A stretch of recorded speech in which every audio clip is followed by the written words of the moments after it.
Hello everyone, my name is Jules and welcome back to Let's Play Legend of Zelda Twilight Princess HD. In the last episode, we sumo wrestled Gorons, fair and square I say as I put on my iron boots, which we totally did not use to cheat, and we also learned that you can basically just press A and it's a pretty good strategy if you're having trouble with it.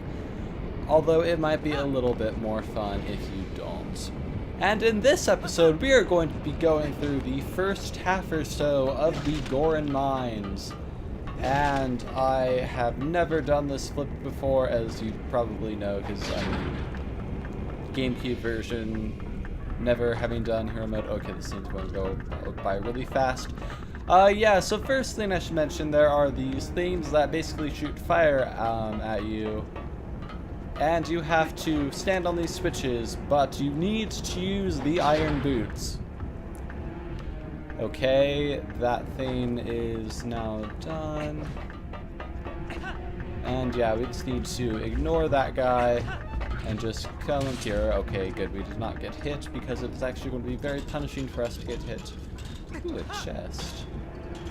Yeah, this thing is a fire slug. I don't know what its actual name is. It'll be up on screen now.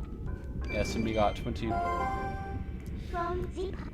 I still have the thing, like, I keep on pressing the button that you used to center the camera in Super Mario 64 DS, and I keep on doing that even though I finished that game like 2 days ago. And I also recorded the last episode like 2 days ago. And yeah, so first, there are two things. What looked like a piece of fire was going at us, but that was just decoration. So yeah. So something that I should notice, or take note of. You can't really see it, but there's a fire slug right there, and that is a very, very jerkish place for that. Because if you did not know that that was there, you would run in there, it would fall off and knock you into the lava, and then you'd have to do this entire room over again. I remember it's there because I have been caught by it more than one time. I don't know why they put it there. The other one is in what much more obvious place where you can actually see it. Okay, there we are now. Not going to get hit by the thing. Yeah, there are more fire slugs. Are there any more? Yes, there are 2 more fire slugs. As we saw earlier, they are on the ceiling. I'm going to get rid of them. There. Oh, and there are barrels. What is in these barrels? Not hearts, because, well, I have milk. I think we're going to be doing okay on hearts. Like, I have milk that's 6 hearts, basically. Okay, I almost didn't make that, but it doesn't matter. Yes, we stand on this thing, put on our iron boots, it opens up that gate. And now we can go through the door right now. So this is sort of like the main hub room of this dungeon. Like every dungeon, and well, at least almost every dungeon and almost every Zelda game is like some major hub room, and this is this game's hub room, like I just said. And, okay, I think that we're supposed to go this way, because my muscle memory is telling me to go the other way, which means that, yes, I am right. And there are boblins.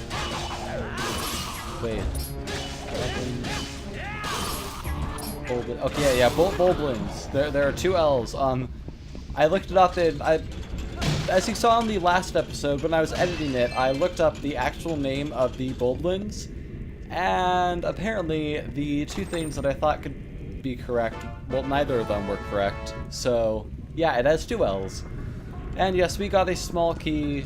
I will not say you got a small key thing in the Tomb of the Jingle, because I will save that for only important items and not small keys, so it does get annoying. Okay, so yeah, so if we go up here, okay, I think that I was about to jump off, but okay. Okay. Almost fell. Okay, and the second one. Yeah, like a full jump is just enough to get you over the edge on the other side, so you do have to be careful there and not hold forward. Okay, and we are now in this room. And this is an enemy that has appeared in many Zelda games before, but you don't really beat it in a very typical way. Well, I guess it's typical for other games, but not for Zelda. This is a Dongongo.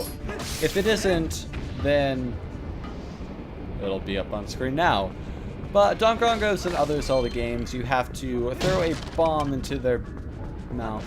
You know, actually, now that I think about it, it's only King Dongongo, because...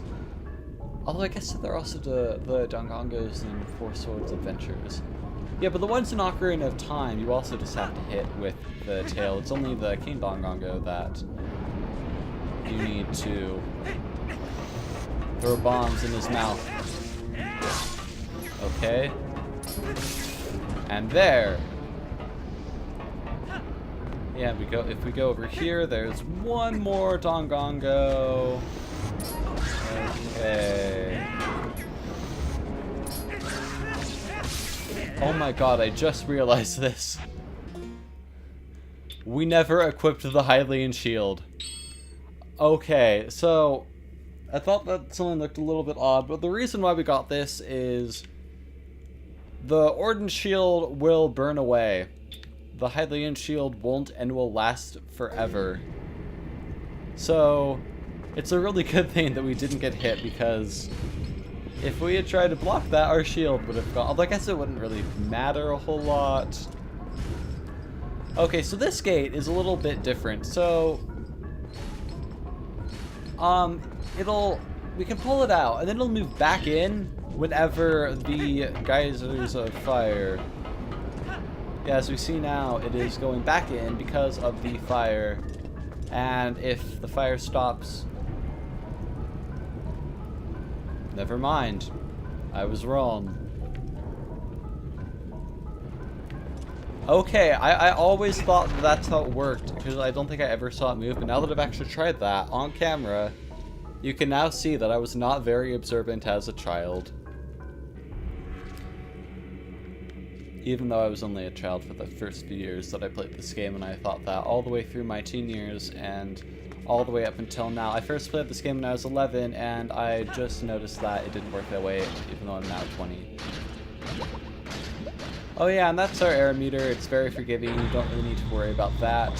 And this is kind of a pretty big mechanic in this dungeon, but whenever you see a blue light particles go up, that means that there is a magnet that you can be drawn to. If you're wearing your iron boots, you can now walk on a magnetic floor, and it is really, really cool. Oh, and we have now found the second Goron Elder, the first one being Goron. Oh, I thought I felt a presence. What a surprise to find a young human. Word has come to me of you, and if Goron has faith in you, then your heart must be true. I am one of the 4 Goron Elders. Gor Amoto is my name. You are the heroic young human. You must lend this tribe your power. That is my best old man voice. And we have a key shard, so unlike the big key like in most dungeons, you will get the big key in 3 parts, and there are 3 Gorons that'll give it to you. This is one of the key shards merged to get that when merged together form the key to the room where Darbus is being held, our tribal patriarch. The key is split into 3 pieces. Each of us elders has a piece except for Goron, who I just mentioned earlier, but he does not have a piece, but I left him out because I really hate him. You must hurry to the other elders. And in this chest, we have the dungeon map, and I'm not sure if I should do the you got the dungeon, or the you got the item thing, but I'm not going to. I'll do that for the dungeon item, like I said. That's like the 3rd time. I'm just repeating myself. And a red rupee. Okay. And if we climb up this if we climb up this ladder, I said if we climb up this ladder, I think that we get to see a reoccurring character in each dungeon who I might have said that I really, really liked.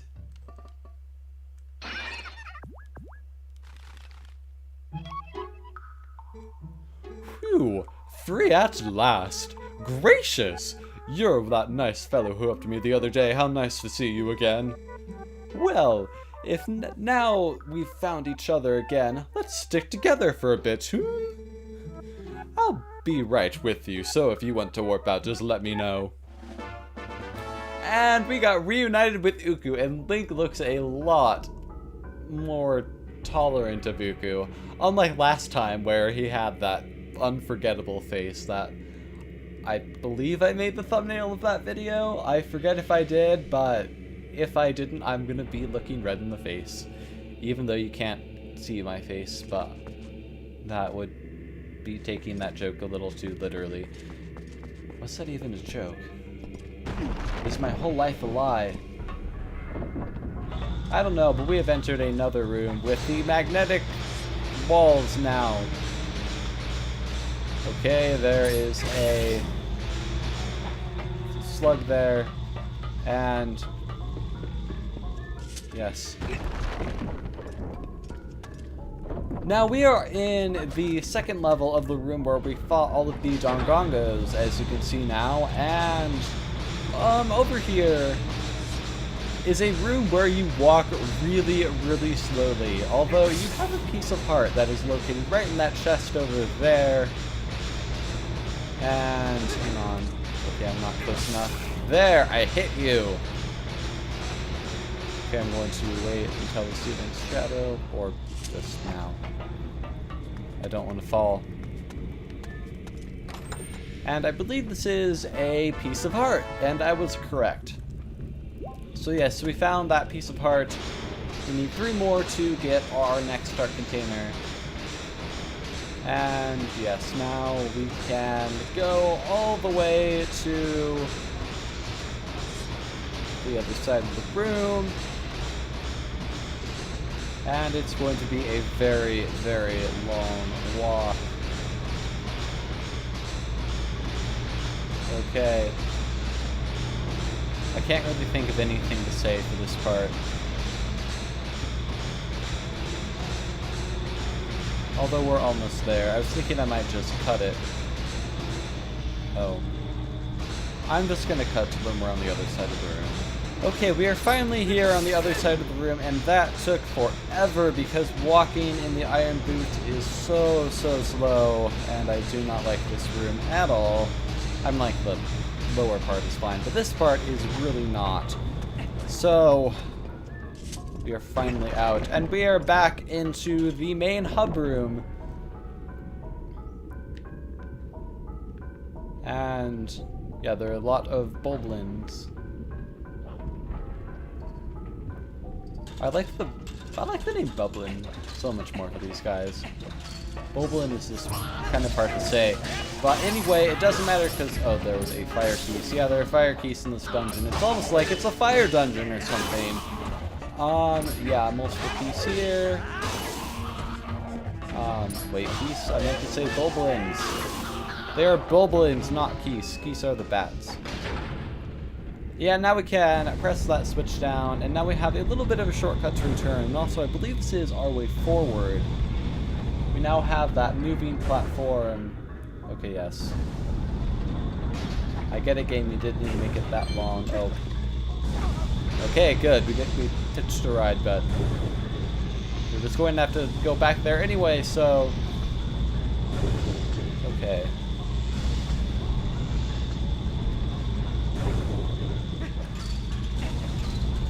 And... can we just ignore these guys? No, we cannot. Okay. Oh no. Okay, I think that we just barely dodged a second. I should not be playing it that risky on him. Okay. A lot of enemies. You didn't die. I think that there is a chest in this room, although I don't actually get to it now. I think it's in that part of the room. So let's just go through here. And yes, we are now in this room with a bunch of tech dykes. And one jump. I was about to say one jump attack just kind of kills them all. And now that I think about it, we got hit. Oh, that's right, we healed. I was thinking like, what? We got hit, but we still only 4 hearts. Why did we peel? But yeah, we got that piece apart. Oh, and down here there is a little something. I forget what it is, but it's probably important. And it's a key, so it's very important. Okay, don't want to roll underwater. Okay, and yes, now we can go underwater, push this block. That should do it. And yes, we go up here. There's another one of these switches, and we have to do more of the whole walking on a ceiling thing just a little bit later. Later meaning like 2 seconds later. Still technically later. And over here. Yes. The camera is going a little bit weird. Okay, and even more walking on the walls and ceiling. This is the real Spider-Link episode. And that will probably be this episode's name. Oh yeah, we can just drop down. And yeah. Oh yeah, and speaking of Spider-Man, or I guess we started at Spider-Link, but anyway, like 3 or 4 episodes ago, I mentioned there being... I was trying to move my camera. I mentioned there being like this old Spider-Man game for the Nintendo 64 that I used to have as a kid and I slowly recovered. I found out that it's just a red cartridge labeled Spider-Man, kind of like Superman 64, and it seemed like I haven't played it since I was a kid, but it seemed kind of like one of those things that I'll probably like due to the nostalgia, but it didn't actually seem like that good of a game. Because I found some people like, online who had played, like, I forget who they were, but they played like the first half hour of it or something. And there was like no music at all. The combat looked really, really kind of, well, super clunky. It wasn't like Superman 64 levels of bad, but it looked pretty bad. I still kind of want to play it, partly if it's as bad as they made it out to be. Again, I was trying to re-center my camera. I was about to say I can't get mad at midnight, but that was totally my fault. And you also, you know, can't get mad at midnight because she's midnight. But yeah, it seems like one of those games that because of nostalgia, I will probably love watching, not watching, playing. And if it was as bad as they made it out to be, then it's probably like $2 or $3. So I might pick it up if I see it at like a local game store or something. Yeah, and we can... Oh yeah, these things are BMOS. I should... Okay, yeah, there aren't stairs. Basically, they shoot lasers at us, so they will be in the dungeon later. But I don't really want to demonstrate what it's like to get hit by them. In fact, there's actually a BMOS in this room.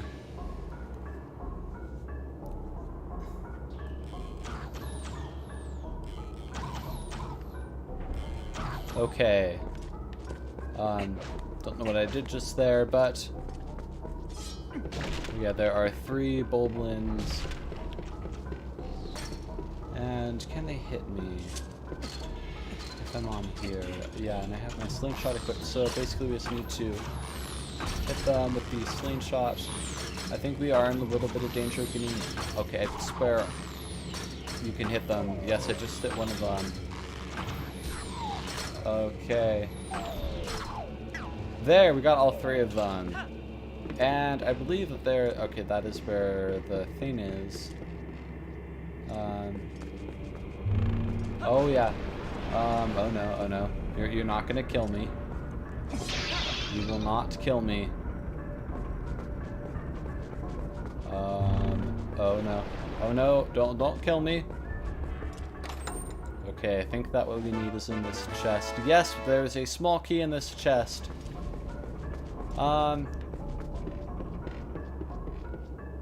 Oh yeah, and one more thing about this room. Up there is actually a chest. I don't think we don't have the compass yet, but we'll notice that there is one there. You need an item that you get in a later dungeon to get to it, and it just contains a Meaver stamp. So I will not be getting that, but if you are trying to fully complete this game 100%, not like doing like a Wii GameCube 100% like I'm doing, minus the Hylian Loach. I should have said that at the beginning, but I'm not going to be getting the Hylian Loach because I like my sanity. But yeah, if you're going for 100% all the Meaver stamps, there is a Meaver stamp up there, and you need a later dungeon item to get it, like I just said.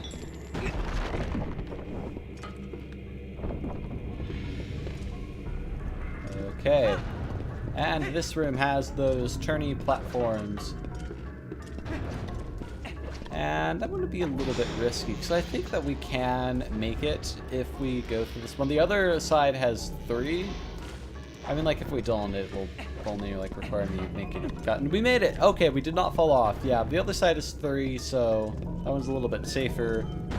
But I was living on the wild side and going on the other one, even though we would just fall into water and I'd have to make a cut. Oh, we have this Goron. I love this. Oh, this Goron's kind of paired with another Goron who we'll meet later. Oh, the young human! Please make this. I'm pleased to see you made it this far, brother. I am one of the 4 elders of Goron tribe. I am called Gor Elbizo. You have heard of the Blight Patriarch. Otherwise, you would not be here to come and see me. Here, take this, brother. And I always imagine him to sound like that. And it's probably going to be sound completely different when I actually listen to that. But we have a second key shard. Now, there is one more key shard. But seeing that you have reminded me of the dangers that lie in the path to it, there is something that may be helped you. A weapon said to have been left in the mine by the hero of old, and I am failing to read everything. It is beyond price, so we have to keep it protected through the generations, and I am screwing up all of this text. Now, when our tribe balances the brink of ruin, it could aid in our salvation. The hero's weapon is stored safely up ahead. Talk to the guard and take it with you. The blessing of the Gorons. And like every other word of that. Oh, there's a chest. Like every other word of that, what that Goron said was mispronounced or said something wrong by me, because I am terrible at reading. I'm very sorry about that. I've apologized. I've apologized so much that I should probably apologize for apologizing too much. Yeah, if we go up here, we can go all the way back into that room that we were just in. However, we do kind of need to exit through this door, because we need to get over there. And actually, is there something? I think that. Okay, I'm trying to move my camera because I think that we're going to walk across this whole entire thing, but I don't want to risk it just in case. So I'm going to walk. Oh, never mind. You don't have to. That was a nice shortcut of like 20 steps. Although it would have taken like an entire minute to walk from there to there, because walking in the iron boots is so slow, and I kind of wish they'd made it a little faster for magnets. Like they make it pretty fast underwater, like you saw earlier in this episode, but Walking on the magnetic walls is just very annoying. And we have found the mini-boss. Yeah, we have to fight a really buff Goron. Whoa, human! What business does a human have coming here? None, no business. This is a forbidden place. I will protect this treasure from you. And he is breaking the chains just with his weight. So, yeah, we kind of need to have the iron boots equipped pretty much all the time. And yeah, whenever he is about to hit you, you can just... okay, we did not do it perfectly. Whenever he's about to hit you, you just stab him rapidly. And then you have to grab him and throw him off the edge into the lava, and it is a very inhumane way of fighting, especially since this person doesn't really know that we're the legendary hero, and we've actually gotten permission to go into the mines, and we could just like, ow, explain it to someone, but he just hit me. He just hit me, so I think that he deserves to get thrown into lava. Like, I mean, Gandhi said an eye for an eye and the world goes blind, but what about an eye and like throwing someone into lava? Does that make the world go blind? I don't really know. But we finished off the fight, which is... okay. And now we can use our words, what we probably should have done in the first place, but this is a video game, and so logic doesn't really have a role in here. Kind of like how this Goron survived lava. Oh, that hurt a lot. Who knew humans were capable of such feats of strength? Oh, maybe you are going to see the patriarch of our tribe? Ah, so that is why you are here. In that case, take the weapon of the hero of the past. But in exchange, you must save the patriarch of our tribe.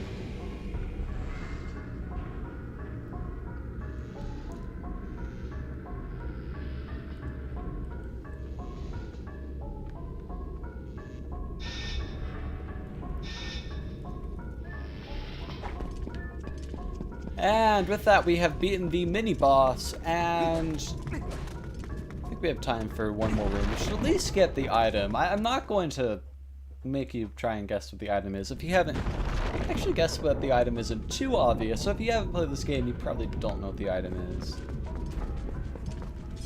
But anyway,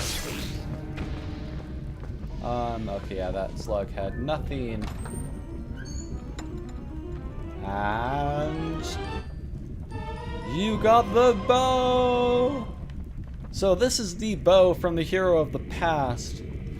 And it's said to be the bow of the hero from Ocarina of Time. And there is actually a little something that I kind of want to elaborate on. So, one, if you're a fan of oldish game theory episodes, I'm sorry, but